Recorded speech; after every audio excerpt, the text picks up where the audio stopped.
다 같이 사도신경으로 우리의 신앙을 함께 고백하시겠습니다. 나는 전능하신 아버지 하나님, 천지의 창조주를 믿습니다. 나는 그의 유일하신 아들, 우리 주 예수 그리스도를 믿습니다. 그는 성령으로 잉태되어 동정녀 마리아에게서 나시고 본디오 빌라도에게 고난을 받아 십자가에 못 박혀 죽으시고 장사된 지 사흘 만에 죽은 자 가운데서 다시 살아나셨으며 하늘에 오르시어 전능하신 아버지 하나님 우편에 앉아 계시다가 거기로부터 살아있는 자와 죽은 자를 심판하러 오십니다.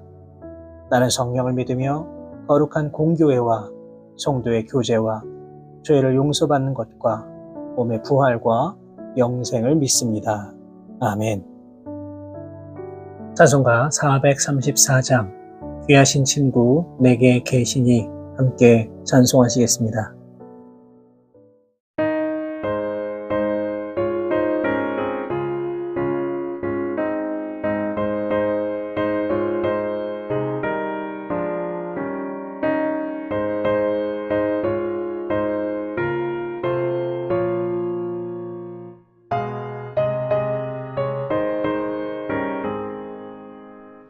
귀하신 친구 내게 계시니 나 주 안에 늘 기쁘다. 그 피가 내 죄 씻으셨으니 나 주 안에 늘 기쁘다. 나 주 안에 늘 기쁘다. 나 주 안에 늘 기쁘다. 주 나와 늘 동행하시니 나 주 안에 늘 기쁘다. 주 내 집 대신 지시었으니 나 주 안에 늘 기쁘다. 그 생명 버려 나를 구하니 나 주 안에 늘 기쁘다. 나 주 안에 늘 기쁘다. 나 주 안에 늘 기쁘다. 주 나와 늘 동행하시니 나 주 안에 늘 기쁘다.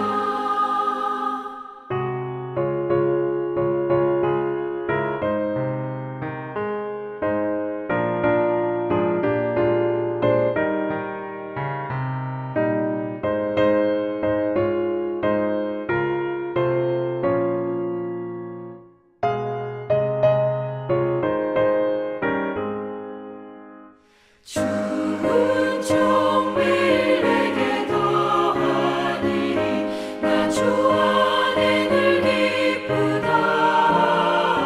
그 악한 죄악에서 지키니 나 주 안에 늘 기쁘다. 나 주 안에 늘 기쁘다. 나 주 안에 늘 기쁘다. 주 나와 늘 동행하시니 나 주 안에 늘 기쁘다.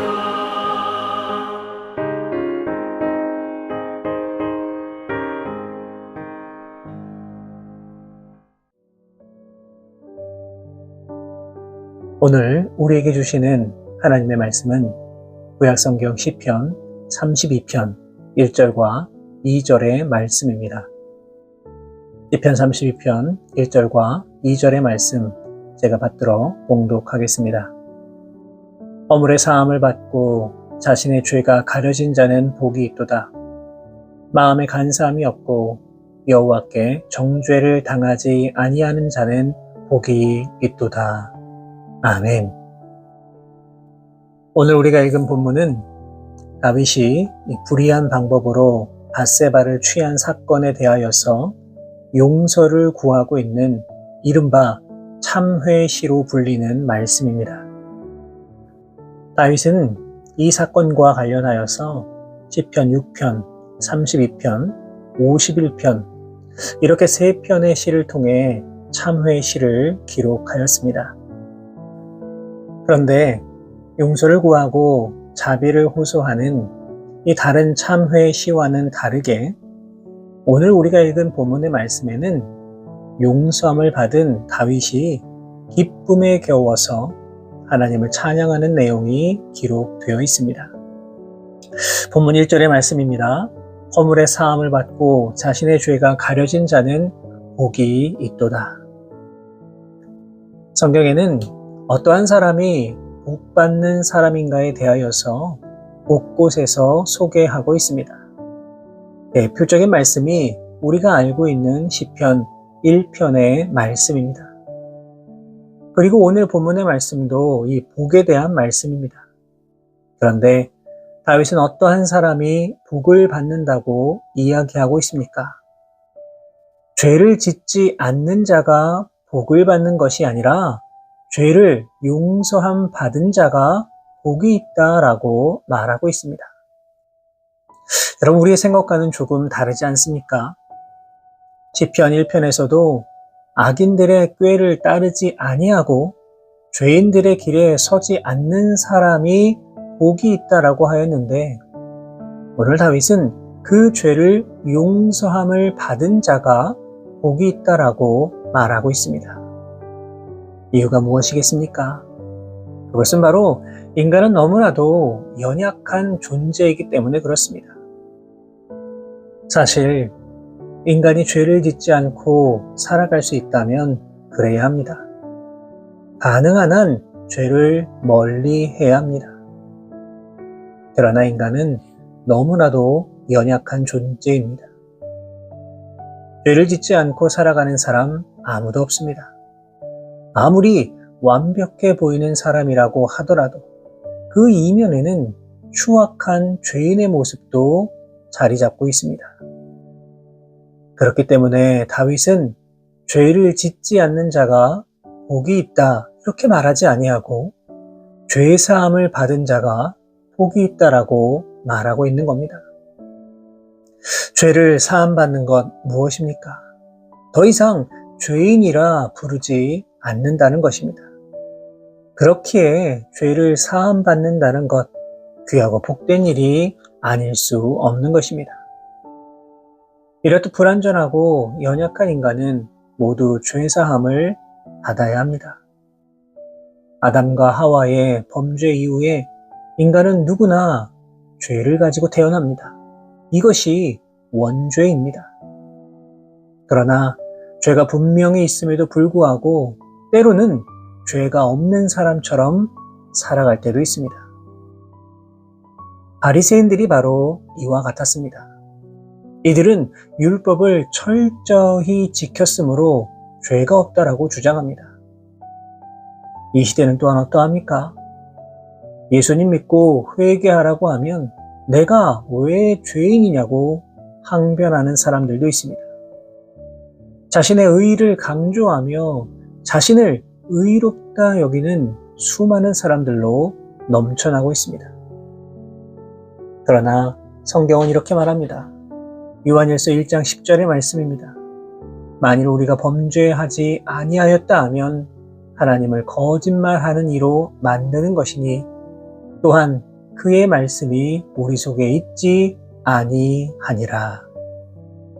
여러분, 그렇습니다. 자신을 향해 죄 없다 하는 자들, 하나님을 거짓말쟁이로 만드는 가증한 사람입니다. 그러므로 우리가 해야 할 일이 무엇입니까? 하나님 앞에서 우리가 죄인임을 겸손한 마음으로 고백하면서 죄사함의 은총을 받아 누려야 합니다. 이것이 바로 죄사함의 복을 받아 누리는 길입니다. 그런데 우리가 조금 더 생각해 봐야 하는 것이 있습니다. 다윗은 죄가 가려진 자가 복이 있다 말합니다. 다시 말해서 죄가 가려졌다는 것은 죄가 있지만 죄가 없는 것처럼 여김을 받았다는 것입니다.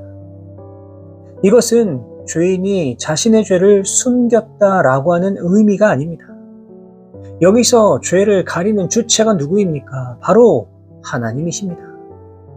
명백한 죄가 드러났지만 하나님께서 스스로 그 죄를 가려주셨다라고 하는 것을 의미하는 겁니다. 죄가 있지만 없는 것으로 여겨주신다는 것입니다. 사실 죄라고 하는 것은요, 필연적으로 두려움을 가져다 줍니다. 그렇기 때문에 죄를 지은 사람은 그 죄를 당당하게 드러내는 법이 없습니다. 어떻게 해서든지 그 죄를 숨기거나 감추려 합니다. 그래서 흉악한 범죄자들 중에서는 소위 말해 이 완전 범죄를 꿈꾸면서 죄를 숨기려고 하는 사람들도 많이 있습니다. 다윗도 마찬가지입니다. 여러분, 다윗이 지은 죄가 얼마나 중합니까? 하나님 앞에서 그토록 신실하게 살았던 다윗이지만 죄 앞에서 그 역시 무너지고 말았습니다. 다윗은 자신이 지은 죄 아무도 모를 줄 알았습니다. 그러나 밧세바의 임신으로 말미암아 두려움이 생겼고 결국 이를 덮기 위해 완전 범죄를 꿈꾸면서 밧세바의 남편을 이용하려 했지만 이마저도 실패하자 우리아를 치열한 전쟁터로 보내어서 그곳에서 죽게 하고 말았습니다. 아마도 다윗은 자신의 죄를 아무도 모를 것이다 생각했을지 모릅니다.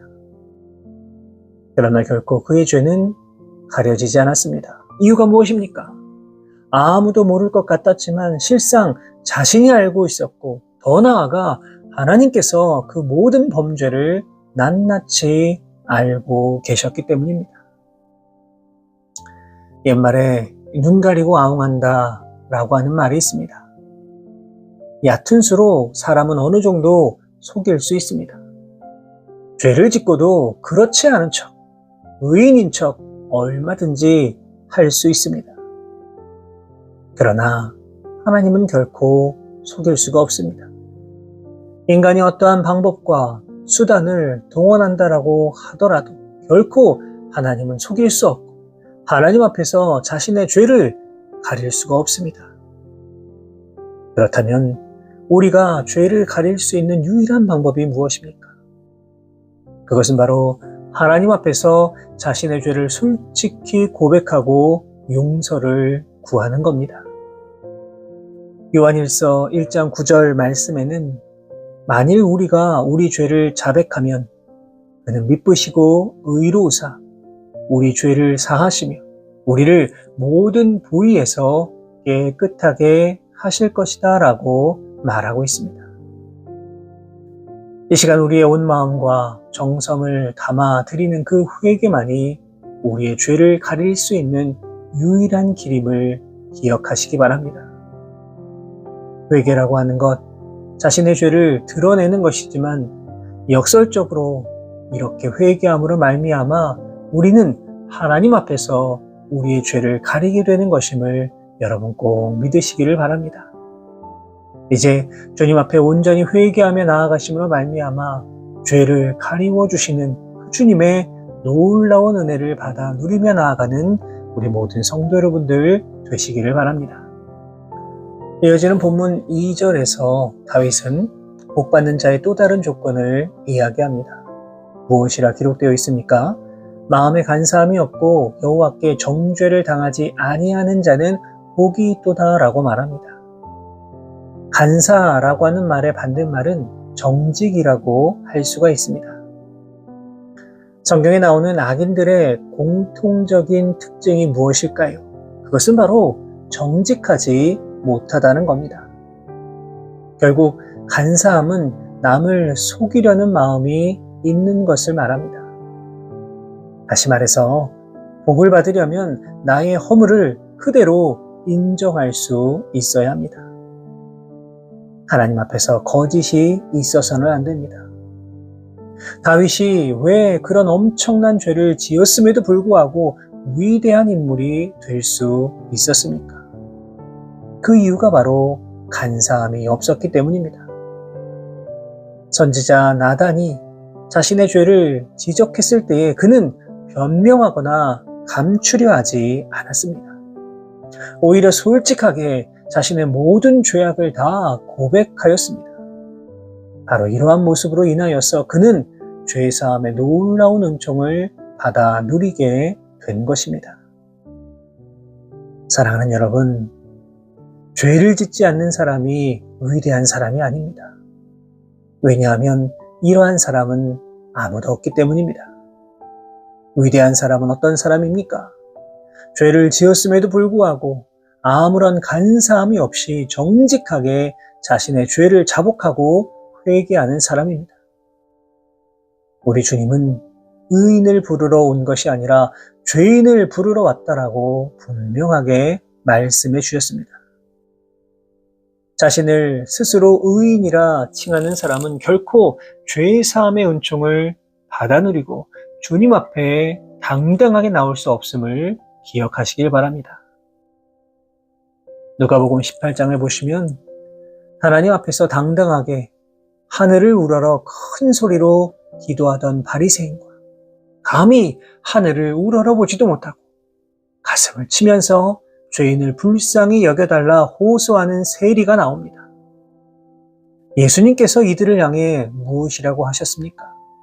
이에 저 바리새인이 아니고 이 사람 세리가 의롭다 하심을 받고 그의 집으로 내려갔다, 이렇게 분명히 말씀해 주셨습니다. 죄사함을 받고 의롭다 하심을 받은 사람은 바로 하나님 앞에서 정직하여서 간사함이 없는 자, 모든 죄를 통회하고 자복하는 자임을 기억하시기를 바랍니다. 살아계는 오늘 하루 이 땅을 살아가실 때에 죄사함을 통하여서 우리의 죄를 가려주시는 여호와 하나님을 다시 한번 바라보시고 하나님 앞에서 간사함이 없이 순전하고 정직한 영을 회복하셔서 주님께서 우리에게 부어주시는 그 넘치는 복을 받아 누리며 나아갈 수 있는 우리 모든 성도 여러분 되시기를 주님의 이름으로 축원합니다. 기도하겠습니다. 거룩하신 하나님 아버지, 은혜와 사랑에 감사를 드립니다. 우리를 사랑하셔서 귀한 생명 허락하여 주시고 또 하루의 첫 시간 주님 말씀으로 시작할 수 있도록 인도하여 주신 은혜에 감사를 드립니다. 사랑의 하나님, 이 시간 주신 말씀을 기억하며 나아갑니다. 연약한 인간이기에 늘 죄에 빠져 살아가지만 그럼에도 불구하고 우리의 모든 죄와 허물을 가리워 주시는 여호와 하나님의 놀라운 은혜와 복을 풍성히 받아 누리며 나아가는 우리 모두가 되게 하여 주옵소서. 하늘을 우러러 당당하게 자신의 죄 없음을 드러내며 기도하던 바리새인의 모습이 아니라 그저 가슴을 치며 죄인을 불쌍히 여겨달라고 기도하던 그 세리의 모습을 기억하게 하시고 마음에 간사함이 없이 나의 모든 죄를 통회하고 자복하며 늘 주님 앞에 정직하게 나아갈 수 있는 우리 모두가 되게 하여 주옵소서. 이 모든 말씀 우리 주님 예수 그리스도의 이름으로 기도하옵나이다. 아멘.